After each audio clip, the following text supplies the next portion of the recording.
অসমৰ অন্যতম জনগোষ্ঠী মৰাণ জনগোষ্ঠীৰ লোকসকলৰ গৰু বিহু উদযাপন অতীতৰে পৰাই বহাগ মাহৰ প্ৰথম মঙলবাৰে উৰুকা আৰু বুধবাৰে গৰু বিহু পালন কৰি আহিছে মৰাণ জনগোষ্ঠীৰ লোকসকলে।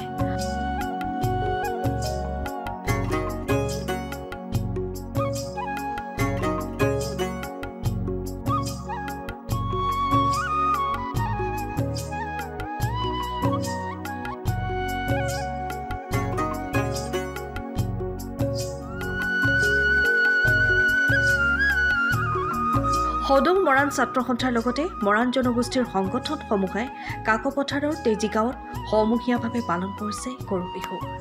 দীঘলতি মাখিয়তীয়ে গা ধুৱাই গোধনৰ শ্ৰীবৃদ্ধি কামনা কৰিছে সকলোৱে।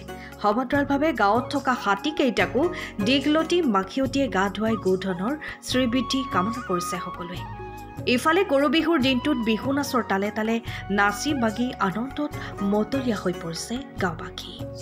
হয়, হাছতিৰ ওচৰত বিচতিৰ ওচৰত গোটেই বৃহস্পতি মঙলে উৰুকা বিহু গৈ আছে লিগত মৰাণসকলে ঐতিহাসিকভাৱে বহাগৰ প্ৰথম মঙলবাৰে পৰা আমাৰ বিহু পালন কৰি আহিছোঁ। গতিকে আজি সিহঁতক প্ৰত্যেকগৰাকী অসমবাসী লোকলৈ আমি মৰাণ বিহুৰ লগ জনালো।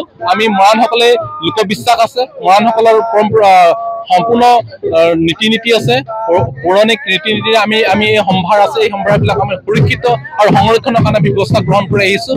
আৰু আমি এই স্থানত আজি বহাগৰ প্ৰথম মঙলবাৰে আমি এই কাকপথাৰ তেজী গাঁৱত আমি আনুষ্ঠানিকভাৱে মৰাণ জনগোষ্ঠীৰ আটাইকেইটা সংগঠন মৰাণ স্বায়ত্তশাসিত পৰিষদৰ তত্বাৱধানত সদৌ মৰাণ ছাত্ৰ সন্থা কাকপথাৰ আঞ্চলিক সমিতিৰ আতিথ্যত আমি এই স্থানত আমি আনুষ্ঠানিকভাৱে গৰু ধোৱা পৰ্ব ৰাখিছিলোঁ। এই স্থানত আপোনালোকে দেখিলে যে ইতিমধ্যে আমাৰ গৰু গা ধোৱা পৰ্ব অনুষ্ঠিত হৈ গৈছে।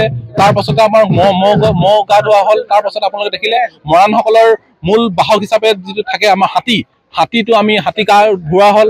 তাৰ পাছতে আমাৰ আপোনালোকে দেখিলে কণী যুঁজ হ'ল ইত্যাদি প্ৰতিটো সমস্যাতে আমি মৰাণসকলে আমি ব্যৱস্থা গ্ৰহণ কৰি আহিছোঁ সুৰক্ষিত আৰু সংৰক্ষণৰ কাৰণে। গতিকে এইখিনি ক্ষেত্ৰত আমি উঠি অহা প্ৰজন্মই যাতে আমাৰ এই কৃষ্টি সংস্কৃতিবিলাক গ্ৰহণ কৰি আৰু তেখেতলোকে বিশ্ব দৰবাৰত প্ৰতিষ্ঠা কৰিবৰ কাৰণে আমি মৰাণসকলে চেষ্টা কৰি আহিছোঁ।